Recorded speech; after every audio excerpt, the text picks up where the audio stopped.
Talk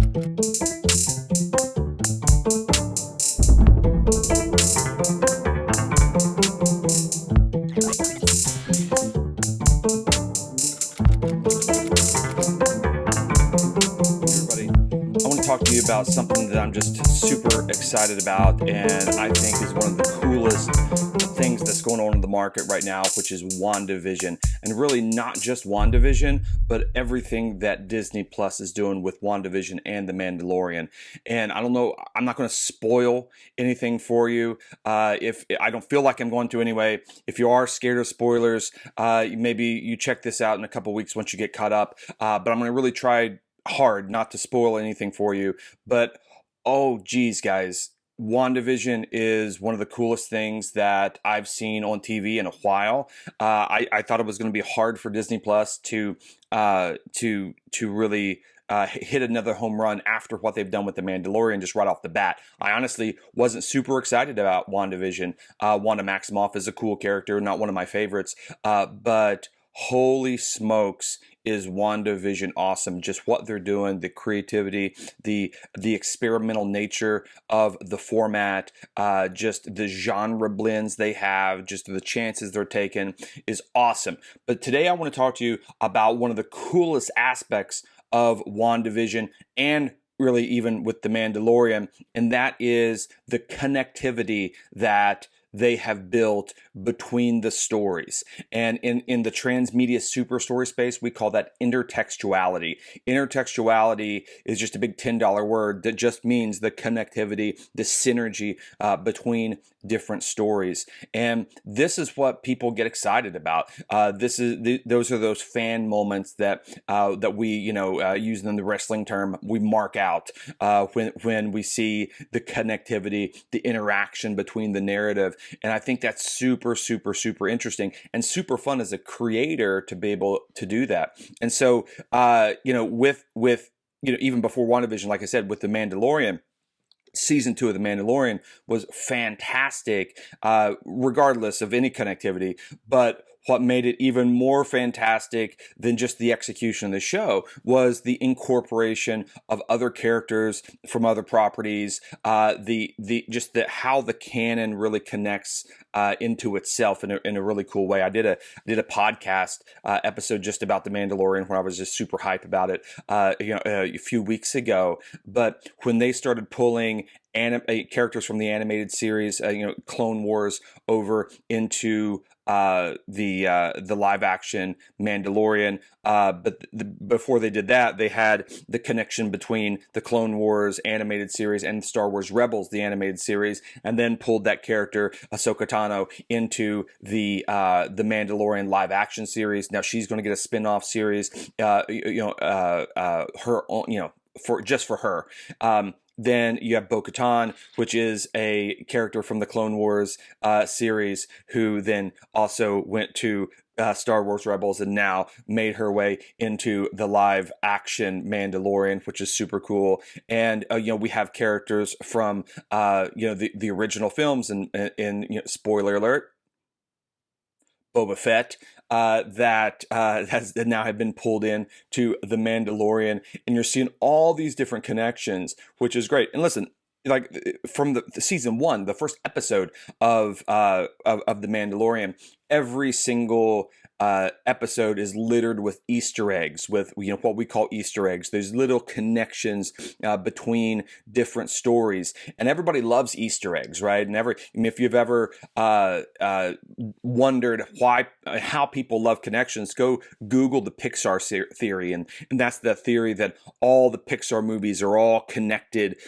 in one big epic story world, and the fans have built this giant web of narrative just from the Easter eggs that they see, right? One of my favorite sort of fan theories, it was not the Pixar theory, but one of my favorite fan theories is in I think Indiana Jones Temple of Doom.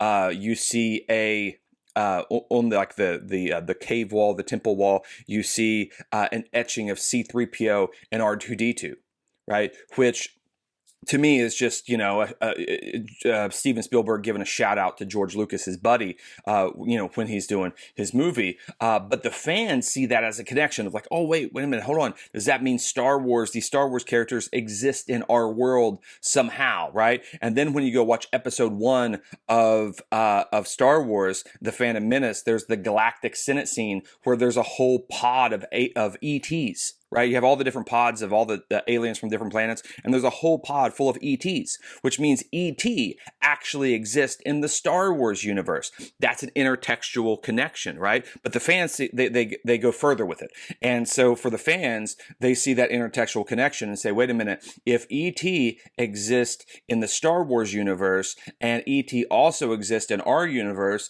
and Star Wars it was in the temple, Indiana Jones and the Temple of Doom, and that's in our universe, then all of a sudden we're all connected in a really interesting way. So that means that explains why E.T., when in the movie, when he goes out to trick or treat, he recognizes the kid in the Yoda mask, right? Not because he's an alien, because he's Yoda. It's like us going to an alien planet and seeing, an alien in a George Bush mask, and we're like, whoa, I recognize that guy, right? And so that totally makes sense. But then it begins to change the sort of the meaning of the movie, because then when E.T. makes the bicycle fly at the end of E.T., he's not using alien magic, he's using the Force, which means E.T.'s a Jedi, which is awesome, right? So this is the type of stuff fans do, because fans crave that connectivity. They crave that intertextuality, right? This nobody's been super excited about M. Night Shyamalan for several years,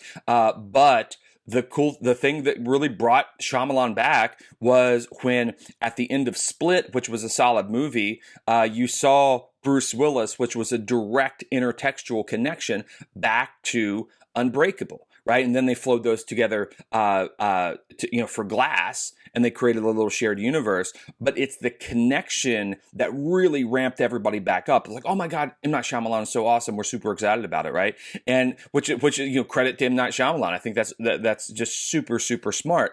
And so what we're seeing is fans, the market, audiences love crossover. They love connection. Just in traditional television, the highest rated episodes of TV are always the crossover episodes, right? I mean, if you go look at the Chicago Fire, Chicago Med, Chicago PD, the highest rated episodes are those crossover specials. We love crossover, and that's what we've seen with WandaVision. That's what we've seen with The Mandalorian. Again, with WandaVision, you have some side characters, the supporting character from Thor, right? But also the supporting character from Ant-Man, who are pulled in a show that is all about the supporting character from the Age of Ultron, right? And it's so interesting how they're pulling these things together and really kind of forming this casserole of exciting fan service, right? And a lot of people use fan service as a pejorative, right? Like as a slight, like fan service is a bad thing. I think fan service is the thing. I think fan service is customer service, right? Not saying that the fans should decide everything that happens and you shouldn't take chances and you always have to give the fans exactly what they want. But there should be a mindset of like, how do we get the fans hype? How do we get the fans excited? And again, I'm not trying to spoil anything for you, but the end of Mandalorian season 2, holy smokes, was that an intertextual connection?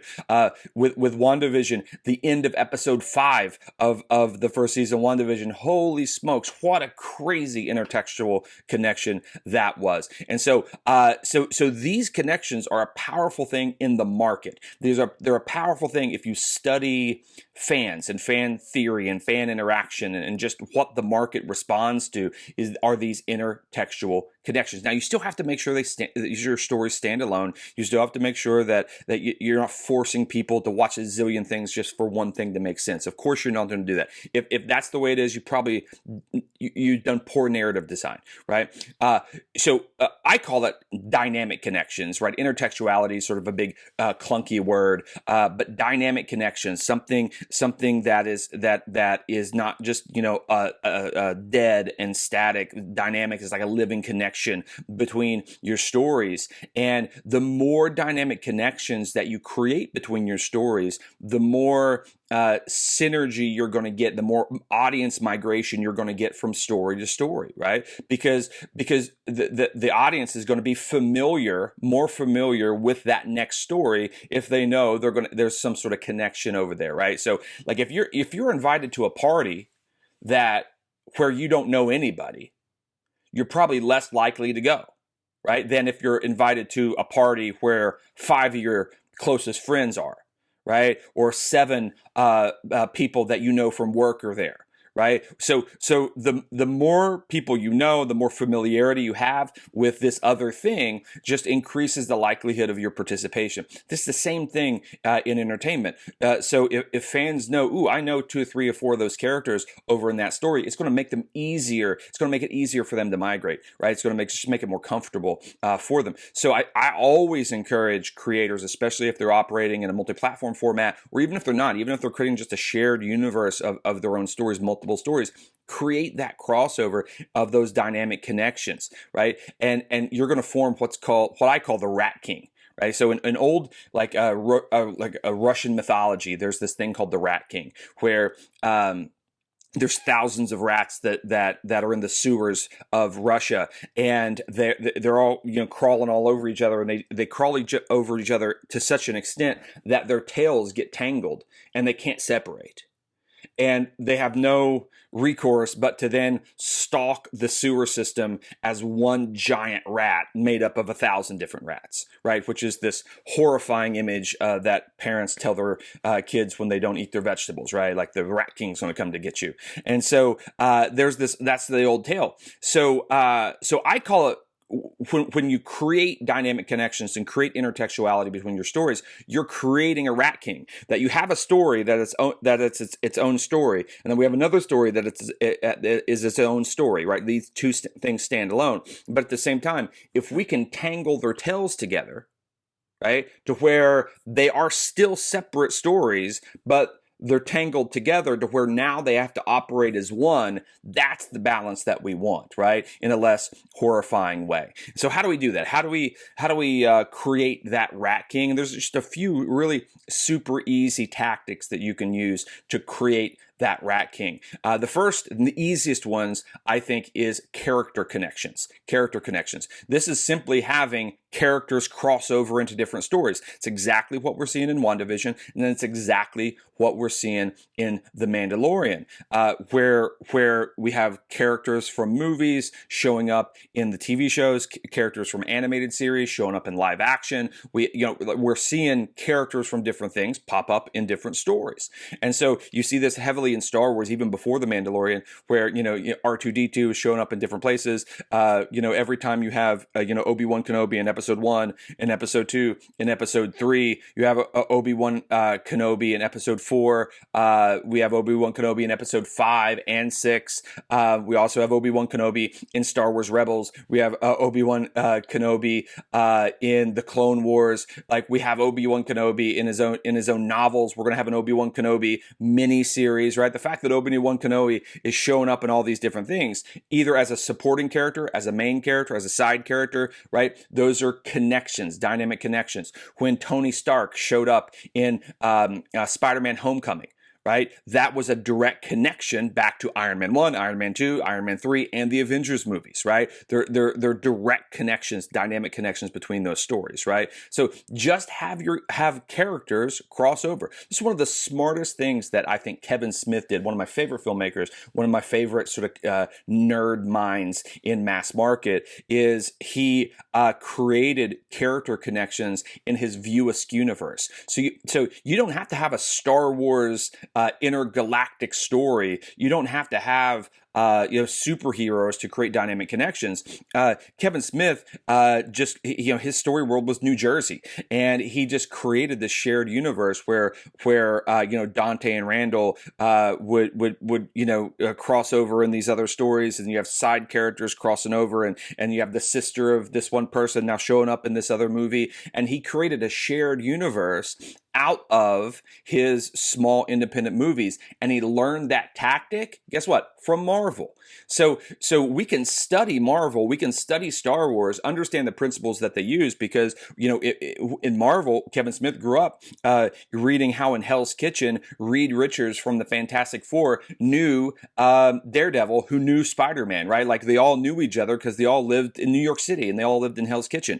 And so he learned that tactic and then applied that tactic to his small independent movies. And that is what helped separate him in the market from the glut of other independent filmmakers that were hitting the market in that mid-90s, right? And so he just really stood out in this awesome way. So just simply have, if you have one movie and then you have a completely other movie that you make, completely separate movies, see if you can cross over characters, right? If you write a short story and then write a song, is there a way to have the characters from the song show up in the short story, right? Just to create some easy character connections between them. You can also have location connections, right? Location connections, just have the same place, the same location show up in different stories. So this isn't super difficult intellectual work here, guys. Just have the same characters show up, have the same locations show up. Again, with the characters, remember, every time you have a character connection, it doesn't mean the character, if he's the protagonist in one story, he doesn't have to be the protagonist in the next story. Just because you have a character who is the antagonist in one story, she doesn't have to be the antagonist in another story, right? Tony Stark is the protagonist of Iron Man, right? But he's a supporting character in Spider-Man: Homecoming, right? But he's kind of the antagonist in Captain America: Civil War, right? And so they can sort of shift roles just as a minor note for that character connection. Sometimes they're maybe just be in the background, right? Not even have a substantial role in the actual plot, but you just have them there sort of as a cameo in passing, which still creates that connection. So, but location connections are when you then have the same place show up in multiple stories. And so, the fact that the Daily Planet shows up in Man of Steel, and the Daily Planet is also in Smallville, and the Daily Planet is also in the comic books. You're connecting those things, whether it's the Batcave, whether it's Wayne Manor, whether it's Gotham PD. You go back to these same locations. The same with the Quick Stop, right? In sort of the View Askew universe, the Quick Stop in New Jersey.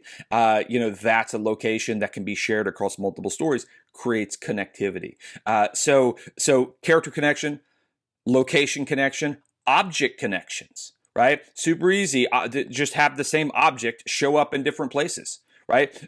With some of the best examples of that, I think the Infinity Stones and the Tesseract from the MCU. You have the Tesseract showing up in Thor. You have the Tesseract showing up in the Hulk. You have the Tesseract, showing up in the Avengers, obviously, right? You have the Tesseract showing up in multiple places, which then connect those stories very easily. In Star Wars, you have Luke Skywalker's lightsaber that he loses in he has it in episode 4, he loses it in episode 5, and then Rey gets it in episode 7, right? You see connections just by taking the same object and kind of moving it around, whether it's Han Solo's jacket or Rick Grimes's hat, right, that goes from Rick to Judith, and that's a connection between different stories. That's a tactic as well. I think one of the most powerful connections you can make are simply plot connections, just making sure that your plots impact each other in a good way. And so, what I mean by that is the fact that you have, the events in WandaVision are a result of what happened in Civil War. Not Civil War, I'm sorry, but the Infinity War. So again, I'm trying not to spoil it for you, but the events of Infinity War with Thanos and what Thanos did in that movie directly impact what's going on in WandaVision. So if Thanos hadn't did what he did in Infinity War, then WandaVision probably wouldn't happen, right? The events of WandaVision. That means there's a plot connection there. Now, plot connections sometimes are a little tricky because if you too heavily connect the plots, then the stories really don't stand alone, which means you're just making some sort of like crazy episodic, serialized project, which is fine too. But ideally they can stand alone on their own. But one of my favorite subtle ones was the first Avengers movie, right? We see what happens in the first Avengers movie where the aliens come down and they destroy New York City. And the Avengers, save the day, et cetera, et cetera.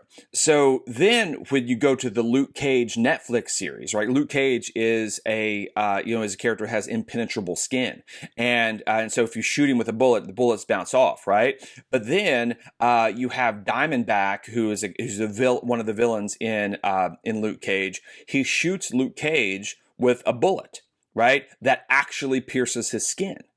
And you're thinking, how can a bullet pierce the skin of somebody that has impenetrable skin? Well, that bullet was made with alien technology. Well, where did they get the alien technology? Well, Luke Cage is set in Harlem, New York City, and they got the alien technology from the wreckage of that was a result from the first Avengers movie, right? So the events of the first Avengers movie then is a direct connection into Luke Cage. You also, the events of the first Avenger movies also impact Spider-Man Homecoming, because Michael Keaton, the villain in Spider-Man Homecoming, he was using the alien technology for nefarious purposes, right? In that one, which is also a direct connection back to that event, right? And we're seeing that now with the snap in Infinity War, with WandaVision, et cetera, et cetera. And it's really interesting. The events of The Mandalorian, with the Empire being scattered and the Empire, there's no one really in power. It's sort of this age of transition where it's sort of like the Wild West again in this Reconstruction era of Star Wars. That is impacted by what happened in Return of the Jedi, where the Empire fell at the Battle of Endor. Right, and so you have events here that impact events over here, and that's a really nice, powerful connection between the stories. So we have character connections, location connections, plot connections, object connections. Right. We also have callbacks, and callbacks are super easy. That's just when your characters refer to things that happened in previous stories. Right. They could, you have the character in, you have a character in The Mandalorian that talks about when the Death Star exploded above Endor. Right, you have a character in Rise of Skywalker that refers to the Death Star blowing up at Endor. Right, you just refer back to it in WandaVision when they refer back to the snap and the moment when everybody got obliterated into Thanos dust. That's just simply a callback. Right? In Creed, when they talk about Apollo Creed dying in the ring, that's a direct connection back to Rocky IV, right? But they don't show it. It's just a reference back to it, right? Which is always a super cool tactic. Again, Kevin Smith is just a master of this. If you watch his Jersey trilogy and sort of the View Askew universe, they're always referring to things that happen in different stories. In Clerks, they're referring to a girl who dies in the swimming pool, right? And then when you watch Chasing Amy, they also tell the story of the girl who died in the swimming pool, right? They're reusing some of these things. I think there was even in Mallrats. Right. So it's this really interesting just references to what happens in other stories. And then the last one we have is what I call a story seed. Right. Story seed is a first cousin of a callback, where a story seed is a reference to something that happens in the past, but that story hasn't been produced yet, but you reference it as if it has. right? So, Game of Thrones does this heavily when it refers back to Robert's Rebellion and these things like that. Back in the lore of Game of Thrones, they refer to all these things as if we should know what they're talking about. I think the greatest example of this, in my opinion, is there's a couple really good examples of this. With the first Avengers movie, right? When Black Widow and Hawkeye were fighting the aliens, and Black Widow says, "Hey, this reminds me of Budapest," and Hawkeye says, "You and I remember Budapest very differently," right? They mentioned it as if we should know what happened in Budapest, right? And as if there's a story already out there that we can explore, but there's not, right? And so what they've done is they've made a reference to something, but what they've done is they've planted a seed for a story. They haven't referred to a story. They've actually planted the seed for the story. Now we know what this crazy Budapest adventure that took place, that seed's been planted. We begin to be interested in that. And then guess what? One day, hopefully, they'll show us the Budapest adventure. Maybe it's going to be in the Black Widow movie. Maybe it's going to be in the Hawkeye series, right? But all of a sudden now, when they show that, it's going to be super cool. The greatest example of this is Star Wars Episode 4, where Obi-Wan says, "I fought with your father in the Clone Wars." We have no idea what the Clone Wars are, right? No clue. But they refer to it as if we should know, right? And so he plants that seed, and then 20 years later, people are still wanting to know, what's the Clone Wars? What's the Clone Wars? What's the Clone Wars? What's the Clone Wars? All of a sudden, then he drops George Lucas drops the prequel trilogy, the Clone Wars cartoon, et cetera, et cetera, et cetera. Right? I mean, if you look at the $40 billion, $50 billion that Star Wars has made over the several decades, almost a little bit more than $20 billion has been generated based on prequel Clone War era content. Right, from video games to comic books to novels to all that stuff, right? To the Clone Wars show and to all the movies, almost $20 billion was generated from one line in one movie, just a seed that was planted, right? And they let that seed germinate over time, and then all of a sudden, boom! Now we have the Clone Wars. Super, super, super cool stuff. So refer to things that as if we should get the inside joke in your stories, right? And then one day when you actually produce that, guess what? When you actually produce the story and then it exists, that story seed changes to a callback. Right? So that story seed in Episode 4, "I fought with your fathers in the Clone Wars," at one time was a story seed, but when George Lucas dropped all the prequel era Clone Wars stuff, that story seed matured into a callback, because now there's the reference in Episode 4, and we can actually go back and find those stories and explore those stories in a great way. So these are just some super easy tactics for you to create connections between your stories. Character connection, location connection, object connection, plot connection, and callbacks, story seeds. Begin to play with them. And honestly, this is one of the most fun aspects of creating a super story for me, because it's like one big creative puzzle. I like to whiteboard them all out and draw lines between the stories and visually create that Rat King, and it's really, really super fun. It's a very different process than just building the plot and telling the story and things like that. But when you begin to construct the web and the synergy between the stories, you get to that intertextual connection that's so exciting for the fans. So if you want to be inspired by that, if you want to be inspired by this, go watch WandaVision, go watch The Mandalorian, right? Go back and explore those things that they reference, explore the stories that they're connected to, right? Read about the Pixar theory, et cetera, et cetera, et cetera, and then be inspired to then create your own dynamic connections, build your own Rat King, even if it's between a song, a poem, and a short story.